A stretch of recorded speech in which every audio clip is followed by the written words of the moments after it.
নমস্কার, Rishibani institute of Vedic অ্যাস্ট্রোলজির পক্ষ থেকে স্বাগত জানাই আজকের জ্যোতিষ আলোচনায়। আমি শান্তনু আপনাদের সঙ্গে। আলোচ্য বিষয় সম্পূর্ণ বিশুদ্ধ জ্যোতিষ। শুক্র নিচস্থ হতে চলেছে আগামী 9 অক্টোবর। 2রা নভেম্বর পর্যন্ত শুক্র এই কন্যা রাশিতেই থাকবে, কিন্তু ইতিমধ্যেই বুধ তিনি তুলা রাশিতে থাকবেন 24 তারিখ পর্যন্ত। তাই 9 তারিখ থেকে 24 তারিখ পর্যন্ত বুধ এবং শুক্রের একটা ক্ষেত্র বিনিময় সম্পর্ক দেখতে পাওয়া যাবে। শুক্র নিচস্থ, তার সঙ্গে সঙ্গে বুধ শুক্রের ক্ষেত্র বিনিময়, এই সমস্ত কম্বিনেশন কিন্তু বেশ কিছু পজিটিভ রেজাল্ট নিয়ে আসবে। কালপুরুষের উদ্দীপনা বাড়বে। তবে শুক্র নিচস্থ হওয়ার সঙ্গে সঙ্গে মানুষের ভোগ প্রবণতা, বা আরো ভালো করে বলা যেতে পারে ভোগ করবার ক্ষমতা, এটা কিন্তু কিছুটা কমবে। আর যেই এই ভোগ করবার ক্ষমতা কমবে, তার মানেই মানুষের হাতে টাকা পয়সার পরিমাণ সেটাও কিন্তু কিছুটা কমতে দেখতে পাওয়া যাবে। আজ আমরা আলোচনা করব মেষ রাশির বিষয়ে। মেষ রাশির জন্য শুক্র দ্বিতীয়পতি সপ্তমপতি, তিনি ষষ্ঠভাবে নিচস্থ হচ্ছেন। কি ঘটতে পারে মেষের ক্ষেত্রে, কি আসতে চলেছে মেষের জীবনে, এই সম্পর্কিত বিষয় নিয়ে আমরা আলোচনা করব। চলছে 7.5, একাদশে রাহু, পঞ্চমে কেতু, তার সঙ্গে সঙ্গে শুক্র তিনি কিন্তু এবার নিচস্থ হতে চলেছেন। দ্বিতীয়পতি আয়, উন্নতি, টাকা পয়সা, গেইন, সঞ্চিত সম্পদ, তার সঙ্গে সঙ্গে আত্মীয় পরিজন, মুখমণ্ডল তার অধিপতি। অন্যদিকে সপ্তমপতি অর্থাৎ ব্যবসা, টাকা পয়সা, আদান প্রদান, বিনিময়, স্বামী স্ত্রী, দাম্পত্য সুখ, দ্বিতীয় সন্তান ইত্যাদির নির্দেশক শুক্র তিনি নিচস্থ হচ্ছেন। বড় ঘটনা ঘটতে চলেছে। একটি অতি পরিচিত সংস্কৃত শ্লোক, ষষ্ঠগে নীচ বেন্দস্থে শুক্রে রোগান্ধ দুঃখিতঃ কলহ পীড়িত নিত্যং বিবাদেষু চ সংস্থিতঃ। অর্থাৎ ষষ্ঠ ঘরে কন্যা রাশিতে নিচস্থ শুক্র যদি অবস্থান করে, ব্যক্তি রোগ এবং শোকে ভোগে, দাম্পত্য জীবনে অশান্তি আসে, স্বামী স্ত্রী সম্পর্কিত ঝামেলা দেখতে পাওয়া যায়, সর্বদা তর্ক বিতর্ক বিবাদে জড়িয়ে থাকার প্রবণতা বাড়ে, সৌন্দর্য সংক্রান্ত কষ্ট এটাও হতে পারে। ফলদীপিকা অনুসারে আরও একটি শ্লোক, নৈচস্তে ভৃগৌ স্ত্রীষু কলহ দুঃখ সমন্বিতঃ ধনক্ষয়শ্চ সনতাপ রোগ পীড়াভয়ম তথা। অর্থাৎ শুক্র যদি নিচ রাশিতে অবস্থান করে, তাহলে দাম্পত্যে ঝগড়া, দুঃখ, কলহ, ধনক্ষয় বা অর্থনাশ, মানসিক কষ্ট এবং রোগ শোক বৃদ্ধি হয়। সুতরাং ষষ্ঠে শুক্র ব্যাপারটা কিন্তু বিশেষ সুখদায়ক নয়। কিন্তু যখন শুক্রের সঙ্গে বুধের ক্ষেত্র বিনিময় হচ্ছে, যখন ষষ্ঠপতির সঙ্গে সপ্তমপতির ক্ষেত্র বিনিময় হচ্ছে, তখন কিন্তু বিষয়টির স্ট্রেংথ অনেকটাই পরিবর্তিত হচ্ছে। মেষ রাশি বা লগ্নের মানুষরা যারা ব্যবসায়িক ক্ষেত্রে উন্নতি করতে চাইছেন, একটা ভালো ইনভেস্টমেন্ট করবেন ভেবেছেন, ইনভেস্টর খুঁজছেন, তাদের জন্য এটা আদর্শ সময়।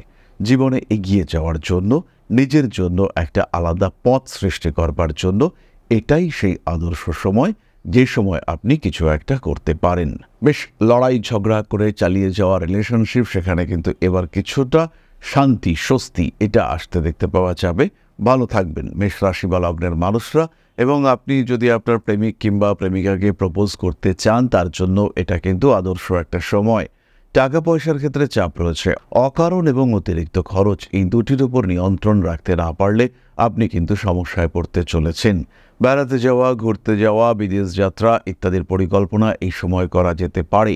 রোগ মুক্তির সুযোগ রয়েছে, তবে খরচ হবে। ট্রিটমেন্ট কস্ট অনেকটাই বাড়বে, কিন্তু রোগ থেকে পার্মানেন্ট সলিউশন এটা পাবেন মেষ রাশি বা লগ্নের মানুষরা। ষষ্ঠে শুক্র শত্রু বৃদ্ধি করে, অবশ্যই শত্রু এবং রোগ বৃদ্ধি করে, কিন্তু তাদেরকে আইডেন্টিফাই করা, তাদেরকে দূরে সরিয়ে দেওয়া, অপপ্রচারের মাধ্যমে প্রচার, আপনার বদনাম হচ্ছে, চরম বদনাম হচ্ছে, এবং সেই চরম বদনামের মধ্যে আপনাকে খুঁজে নেওয়া, আপনাকে খুঁজে পাওয়া, নিজেকে জাহির করা, নিজেকে প্রকাশ করা, নিজেকে প্রতিষ্ঠিত করা, তার সুযোগ কিন্তু মেষপ্রাপ্ত হবেন। ফলে যে সমস্ত মানুষরা সোশ্যাল মিডিয়ায় জনপ্রিয়তা লাভ করতে চাইছেন, সেই সমস্ত মানুষের জন্য এটা কিন্তু আদর্শ একটা সময়। যারা কন্ট্রোভার্সির মধ্যে থাকতে পছন্দ করেন, যারা কন্ট্রোভার্সিতে এসে নিজেদেরকে প্রতিষ্ঠিত করতে পছন্দ করেন, সেই সমস্ত মানুষের জন্য এটাই সেই সময় যেখানে আপনি নিজেকে প্রতিষ্ঠিত, পরিচিত করতে পারবেন। এটাই সেই সময় যে সময় আপনাকে মানুষ চিনবে, মানুষ জানবে। মেষের জন্য পরবর্তী বিষয়টি কিন্তু একটু ডিস্টার্ব ক্রিয়েটিং। স্বামী কিংবা স্ত্রী, বিশেষ করে মেষের পুরুষদের স্ত্রীর শরীর খারাপ, আপনি যদি মেষ রাশির পুরুষ হয়ে থাকেন, আপনার বউয়ের শারীরিক অসুস্থতা, তার কারণে দুশ্চিন্তায় পড়তে হবে আপনাকে। আপনার স্ত্রী যদি সন্তান সম্ভবা হয়ে থাকেন, বিশেষ করে তিনি যদি দ্বিতীয়বারের জন্য সন্তান সম্ভবা হয়ে থাকেন, তাহলে তার শরীর নিয়ে কিন্তু বেশ দুশ্চিন্তা থাকছে। এই সময় কিছু হঠাৎ প্রাপ্তির সম্ভাবনা দেখতে পাওয়া যাবে, যেমন ফাটকা টাকা পয়সা আপনি পেলেন। আপনার মধ্যে কিছু গ্যাম্বলিং টেন্ডেন্সি রয়েছে, আপনি লটারির টিকিট কাটেন, হঠাৎ করে কিছু প্রাপ্তি হলো, এই ঘটনা কিন্তু আপনার জন্য ঘটতে পারে। সারা জীবনে কোনো দিন লটারিতে কোনো টাকা পয়সা পাননি, একাদশে রাহু রয়েছে, সেই টাকা পয়সা হয়তো আপনি ধরে রাখতে পারবেন না, কিন্তু প্রাপ্তি এটা আপনার ক্ষেত্রে হবে। টাকা পয়সা যদি চলে আসে, সেটা ধরে রাখার জন্য কিছু আলাদা ব্যবস্থা করা যেতে পারে। ইমিডিয়েটলি সেই টাকা কোনো সিকিউরড ফান্ডে ইনভেস্ট করা যেতে পারে। টাকা হাতে আসার সঙ্গে সঙ্গে স্বর্ণ কিংবা এই ধরনের কোনো বিষয় কিনে নেওয়া যেতে পারে, যার দাম সহজে কমবে না। এই ধরনের বিষয়ের প্রতি আপনার আসক্তি যদি থাকে, সেগুলি ক্রয় করতে পারেন, এটা অত্যন্ত শুভ। খরচ তো বাড়ছেই, ষষ্ঠে শুক্র আসবে, সপ্তম পতি দ্বিতীয় পতি, খরচ বাড়বে না এটা হতে পারে না। তাই এই সময় খরচের উপরে বিরাট নিয়ন্ত্রণ রাখার দরকার নেই। এই সময় খরচ করুন, প্রাণ খুলে খরচ করুন, যা মন চায় করুন, যা শখ সেগুলো পূরণ করুন। বেড়াতে যান, ঘুরতে যান, মোবাইল ফোন, জিনিসপত্র, গয়নাগাটি, পোশাক, অলংকার ইত্যাদি ক্রয় করুন, এতে কোনো সংশয় সমস্যা নেই। শুক্র নিচস্থ হচ্ছে, আপনি এই সমস্ত ক্ষেত্রে কন্ট্রোল রাখতে পারবেন না। মেষ রাশি বা লগ্নের মানুষ যাদের হরমোনাল কোনো ডিজিজ রয়েছে, হতে পারে সুগার, ডায়াবেটিস, এই ধরনের রোগ রয়েছে, ইনসুলিন ডেফিসিয়েন্সি সেরা রয়েছে মেষ রাশি বা লগ্নের মানুষদের ক্ষেত্রে, তাদের ক্ষেত্রে সময় কিন্তু বিশেষ ভালো নয়, হঠাৎ করে শরীর খারাপ হতে পারে। যাদের ক্ষেত্রে টেস্টোস্টেরন বা ইস্ট্রোজেন ওরিয়েন্টেড সমস্যা রয়েছে, তাদের এই গাইনো প্রবলেম বা পুরুষালী সমস্যা এগুলো কিন্তু বেশ ভোগাতে পারে। সেই সঙ্গে সঙ্গে যারা থাইরয়েডে ভুগছেন, তাদের ক্ষেত্রেও কিন্তু সমস্যা আসতে দেখতে পাওয়া যাবে। সুতরাং রোগের ক্ষেত্রে একটু বেশি সাবধান হতে হবে মেষকে। টাকা পয়সার দিক থেকে শান্তিতে মজায় থাকার চেষ্টা করা যেতে পারে, ভালো থাকার চেষ্টা অবশ্যই করা যেতে পারে। এরপরে আমরা চলে আসব নক্ষত্র বিষয়ক আলোচনায়। অশ্বিনী নক্ষত্রের মানুষদের গ্রহণযোগ্যতা বাড়বে।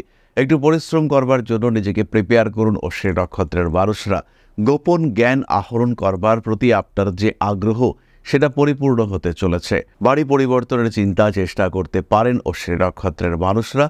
পেশাগত ক্ষেত্রে অশ্বিনী নক্ষত্র উন্নতি করতে পারবেন এবং পেশার ক্ষেত্রে কোনো বিপরীত লিঙ্গের মানুষের সঙ্গে ঘনিষ্ঠতা বৃদ্ধির সংযোগ সেটাও দেখতে পাওয়া যাবে। পুরনো প্রেম ফিরে আসতে পারে। অশ্বিনী নক্ষত্রের মানুষদের প্রেমিক কিংবা প্রেমিকার সঙ্গে সামান্য দূরত্ব বৃদ্ধির সংযোগ সেটাও দেখতে পাওয়া যায়। খাদ্য সংক্রান্ত বিষক্রিয়ায় কষ্টপ্রাপ্ত হতে পারেন অশ্বিনী। পেটে একটা অপারেশনের সংযোগ রয়েছে। পরবর্তী নক্ষত্র ভরণী। কিছু জীবনে সুযোগ আসার সম্ভাবনা অবশ্যই রয়েছে, তবে শারীরিক দিক থেকে খুব সাবধান হতে হবে। শত্রুরা অ্যাক্টিভ থাকবে। আগুন, ইলেকট্রিক এই সমস্ত বিষয় নিয়েও একটু সাবধানতা অবলম্বন করতে হবে। বিলাসিতা ভালো, আনন্দ উপভোগ এটাও ভালো, কিন্তু সেখানে যেন বিপদ না থাকে। অনেক সময় অনেক মানুষ পার্কে বা অন্যান্য জায়গায় বিনোদনের জন্য বিভিন্ন বিপজ্জনক কাজে অংশগ্রহণ করেন। বিভিন্ন মেলা বা এই সমস্ত ক্ষেত্রেও আমরা দেখতে পাই যে বিভিন্ন বিপজ্জনক রাইড সেগুলো আমরা চড়ি। তো ভরণীর ক্ষেত্রে কিন্তু এই সময় এই বিষয়গুলি থেকে একটু সাবধান হতে হবে। আরেকটি বিষয় ভীষণ সাবধান হতে হবে, সেটি হলো টাকা পয়সা দিয়ে মানুষকে সাহায্য করলে আপনি বিপদে পড়ছেন, এই বিষয়ে নিশ্চিন্ত থাকা যায়। বিপদে আপনি পড়বেনই, কেউ কিন্তু এই ক্ষেত্রে আপনাকে আটকাতে পারবে না। ভরণী নক্ষত্রের মানুষদের পুরনো প্রেম ফিরে আসবে। সোশ্যাল মিডিয়ায় আপনাদের জনপ্রিয়তা বাড়তে দেখতে পাওয়া যাবে। কিছু বাড়তি খরচ এটা অ্যাভয়েড করার চেষ্টা অবশ্যই করা উচিত। নান্দনিক কাজকর্মের ক্ষেত্রে আগ্রহ বৃদ্ধির সম্ভাবনা রয়েছে। ফিরে আসতে পারে পুরনো প্রেম। কাজকর্মের সুযোগ আসবে। দাঁতের যন্ত্রণা, মুখমণ্ডলের পীড়া, লিভার সংক্রান্ত ইস্যু, কিডনি ইত্যাদি সংক্রান্ত বিষয়ে কিছুটা কষ্টপ্রাপ্ত হতে পারেন। বিশেষ করে যাদের এই ধরনের রোগগুলি রয়েছে, তাদের অতিরিক্ত সাবধান হতে হবে। পরবর্তী নক্ষত্র কৃতিকা। রিলেশনশিপের ক্ষেত্রে উন্নতি আসবে এই সময়। হঠাৎ প্রাপ্তির সংযোগ আপনার ক্ষেত্রেও রয়েছে, তবে চোখের সমস্যা কিংবা স্কিনের প্রবলেমে কিছুটা ভুগতে পারেন। টাকা পয়সা একটু গুছানোর চিন্তাভাবনা করতে হবে। অতিরিক্ত খরচের উপরে কিছু নিয়ন্ত্রণ রাখার চেষ্টা অবশ্যই করা উচিত। মেষের ষষ্ঠে এই শুক্র নিচস্থ হচ্ছে, শরীরটা কিন্তু কিছুটা হলেও দুর্বল হবে। স্বামী কিংবা স্ত্রীর শরীরের কারণে ব্যয় বৃদ্ধির সম্ভাবনা দেখতে পাওয়া যায়। হাঁটু, কোমর ইত্যাদির কারণে কষ্টপ্রাপ্ত হতে পারেন। পুরনো শত্রুতা সেটা আপনার জীবনে কোনো সমস্যার কারণ সৃষ্টি করতে পারে।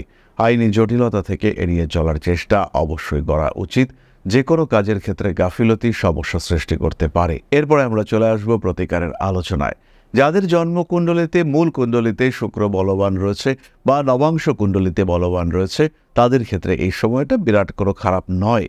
যদি শুক্র মেষ রাশি বা লগ্নের মানুষদের ক্ষেত্রে তুঙ্গ অবস্থায় থাকে তাদের ক্ষেত্রে বিষয়টি শুভ, দুশ্চিন্তা করবার কোনো কারণ নেই।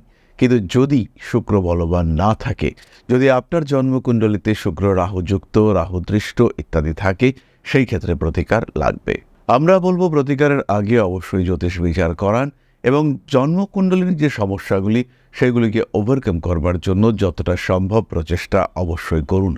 জন্মকুণ্ডলিতে বিভিন্ন নেগেটিভ কম্বিনেশনগুলিকে ইনঅ্যাক্টিভ করবার জন্য প্রয়োজনীয় রেকটিফিকেশন অবশ্যই করুন। তার সঙ্গে সঙ্গে অবশ্যই ধারণ করুন গ্রিন অ্যাভেঞ্চুরিন ব্রেসলেট এবং তার সাথে অবশ্যই 6মুখী রুদ্রাক্ষ এবং ক্লিয়ার ক্রিস্টাল ব্রেসলেট। যারা ভীষণভাবে অর্থনৈতিক সংকটের মধ্যে রয়েছেন, যারা শিক্ষার ক্ষেত্রে ভীষণ সমস্যার মধ্যে পড়েছেন, কোনোভাবেই এডুকেশনকে কমপ্লিট করা যাচ্ছে না, তাদের ক্ষেত্রে অবশ্যই ধারণ করুন গ্রিন অ্যাভেঞ্চুরিন এবং সিট্রিন ব্রেসলেট। তার সঙ্গে 5মুখী 6মুখী রুদ্রাক্ষ কম্বিনেশন। ভালো রেজাল্ট আপনি পাবেন, নিশ্চিন্ত থাকা যায় এই বিষয়ে। তাহলে আজকের আলোচনা আমরা আর দীর্ঘায়িত করব না। সবাই সুস্থ থাকুন, ভালো থাকুন। মা শ্রী আদিশক্তির আশীর্বাদ বর্ষিত হোক আপনাদের উপর। সমৃদ্ধ, আরও সমৃদ্ধ হয়ে উঠুক আপনাদের প্রত্যেকের জীবন। জয় মা আদিশক্তি। নমস্কার।